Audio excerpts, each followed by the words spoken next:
يعني ينفع كده يا جماعه واحد يعني يروح يتعشى وبعدين يقوم يظبط المنبه بتاعه على الساعه الفلانيه وبعدين ينام، وقبل ما ينام يقعد يفكر هيقول ايه ولو ترد عليه هيتقال له ايه؟ في حوار كبير كده. المهم ايه، فهو نام وصحى وفطر وصلى ولبس البدله وركب العربيه وراح لاتحاد الكوره، قالوا له اطلع بره اطلع بره سيد عبد الحفيظ ما ينفعش يا جماعه الكلام ده.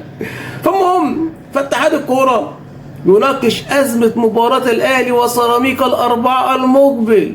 قال لك بقى ايه؟ قال لك اختتم ان اجتماع اتحاد الكوره سيشهد مناقشه ازمه مباراه الاهلي وسيراميكا والتاكيد ان لجنه الحكام هي صاحبه القرار الاول والاخير في تقييم اداء الحكام. يا شويه معاتيه، ده انتوا شكلكم عاملين عامله. الراجل رايح بالجيش بتاعه، انت بتطلعه بره ليه؟ يا عم انتوا عاملين مصيبه ولا انت؟ لو انت كلامك صح او انت واثق من نفسك ومفيش تلاعب، اساسا كانوا واخدين معاهم واحد ايه عشان نشوف الصوت ده متلاعب فيه ولا مش متلاعب فيه، او ده يعني خبير صوتي وكده، التسجيلات والحاجات دي كلها. فراحوا قال لك لا بالسلامه واحنا عايزين فلان الفلاني وفلان العلاني. طبعا هم مش عايزين يناقشوا سيد عبد الحفيظ لان هو هيفشخهم هيحطوا لهم بالقوي. فهمت قصدي؟ فراحوا قالوا له بره يا سيد عبد الحفيظ، سيد عبد الحفيظ قال لك رب كعبه ما هسيب حقي وهجيب حقي. ده اللي هيحصل في الاخر زي كل مره. فكرت موضوع الثلاث نقط. ما علينا، احنا لسه نركز في مباراه بيراميدز وكده، وان شاء الله الزمالك ونكسب الاثنين يعني. بس انا بقول لك يعني اللي بيحصل ده قله ادب يعني. المفروض اساسا لو انت واثق في نفسك هتواجه هتبين، لكن انت اللي انت بتعمله ده انت عامل مصيبه، انت عامل كارثه، صدقني والله انت عامل كارثه، انت عامل مصيبه، في حاجه غلط، في حاجه مش طبيعيه يعني. ماشي، بس فهنشوف اللي هيحصل ايه يوم الاربعاء وهنشوف اللي هيحصل في الاخر يعني. نتكلم كلام يعني جد شويه يعني.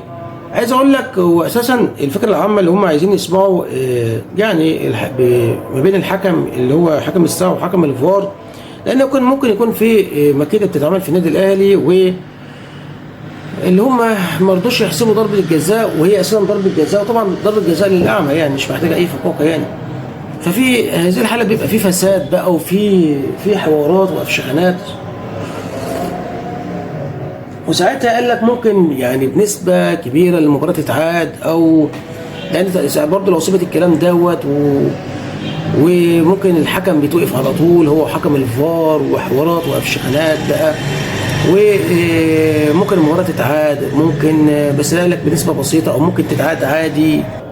ساعتها النادي الاهلي لو المباراه ما اتعادتش او سبت الكلام دوت اللي هو كان فيه مكيده بتتعمل على النادي الاهلي هيرفع الملف كمان الى المحكمه الرياضيه الدوليه ولجنه الاخلاق في الفيفا، وسيطالب بتعويضات ضخمه وباعاده المباراه او احتساب نقاطها، وغالبا ما ستكون العقوبات على الاتحاد المحلي نفسه قاسيه جدا ولو ثبت علمه وتستره على الامر يعني. ماشي، بص انا عايز اقول لك على حاجه، بس هو النادي الاهلي عايز ياخد حقه ماشي، و يعني اتحاد الكوره بيحاول ايه يعني يغطي عن كارثه هم عاملينها.